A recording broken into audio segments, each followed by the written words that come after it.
Doakan kebaikan. Di masa Nabi SAW di fase Mekah, ikhwan dan akhwat sekalian, apa yang kurang kira-kira dari kezaliman orang Quraisy?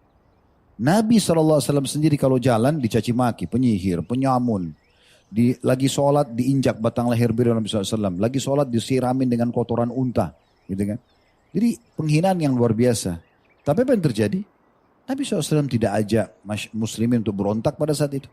Beliau justru mengatakan, ya Allah kuatkanlah agama ini dengan memberikan hidayah dua dari Umar. Umar bin Khattab dan Amr bin Hisham. Abu Jahal maksudnya. Karena dua orang ini punya prinsip dalam hidupnya. Kalau sudah berpegang pada satu pendapat, salah atau benar dia tetap akan pertahankan. Lalu Allah kuatkan agama ini dengan dapatnya hidayah Umar bin Khattab. Padahal itu tadi musuh Islam.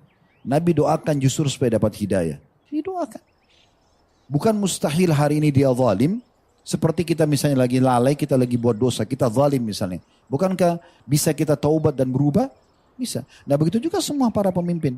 Apa kata Umar radhiyallahu anhu? Kalau seandainya pasti saya punya satu doa saja, mustajab, saya akan jadikan doa saya untuk pemimpin. Karena kalau saya doakan buat diri saya sendiri. Tapi kalau saya doakan pemimpin, maslahatnya lebih umum. Kalau semua umat Islam 200 juta, kita kan 80% lebih. Dari 272 juta sekian. Kita 200 juta, semuanya berdoa untuk kebaikan. Anggaplah 170 juta aja. Atau 150 juta, sisanya mungkin anak kecil. Misalnya orang dewasa semua berdoa kepada Allah SWT. Ya Allah berikanlah kebaikan buat negara kami. Berikanlah hidayah pemimpin kami. Masa gak ada yang diijabah? Gitu kan? Sedangkan orang berbuat dosa saja, ahli maksiat. Bukan cuma itu. Orang kafir saja. Kalau berdoa untuk kebaikan masih bisa diterima sama Allah. Dia minta agar ya Allah berikan saya petunjuk misalnya. Ingat Hamzah radhiyallahu anhu sebelum masuk Islam. Kan beliau pulang dari berburu. Kemudian Nabi SAW lagi dicaci maki dekat Ka'bah. Ada satu budak wanita lewat. Dan dia melihat ini. Dia tidak bisa tolong Nabi SAW untuk dicaci maki oleh Abu Jahal. Dia keluar dari pintu gerbang kota Madinah. Ketemu sama Hamzah gak sengaja.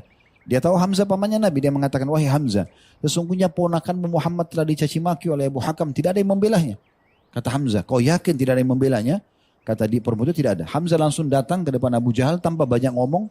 Dia keluar, angkat, dicabut busur panahnya, dihantamkan ke kepala Abu Jahal. Sampai berdarah. Lalu dia mengatakan, berani benar kau mencaci maki ponakanku Muhammad sementara aku dalam agamanya. Ini waktu itu Hamzah masih kafir ya.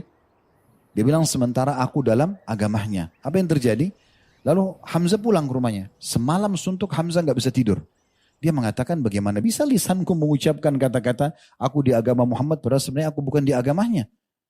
Ya. Sekarang serba salah. Kalau dia besok ya ternyata masih ikut-ikutan orang Mekah menyembah berhala. Orang kan ragu berarti belum ikut agamanya Muhammad. Berarti dia salah dengan perkataan kemarin. Tapi kalau dia ya mengikuti agama Nabi SAW berarti dia harus meninggalkan penyembahan berhala. Maka malam itu dalam kondisi dia kafir dia berdoa. Dia mengatakan ya Allah kalau emang agama Muhammad benar tenangkan hatiku. Besoknya dia masuk Islam. Berarti orang kafir mendoakan kebaikan buat dirinya, keselamatan, kesembuhan bisa diterima. Kan gitu. Apalagi orang muslim mendoakan dirinya atau orang lain. Jadi kita doakan. Gitu kan.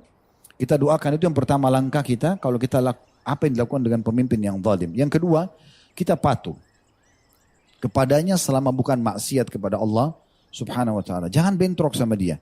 Ini sesuai dengan sabda Nabi SAW pada saat didatangi oleh beberapa orang sahabat yang mengatakan, ya Rasulullah, bagaimana kalau ada pemimpin zalim? Tidak memberikan hak kami dan mereka sibuk dengan hak-hak mereka saja.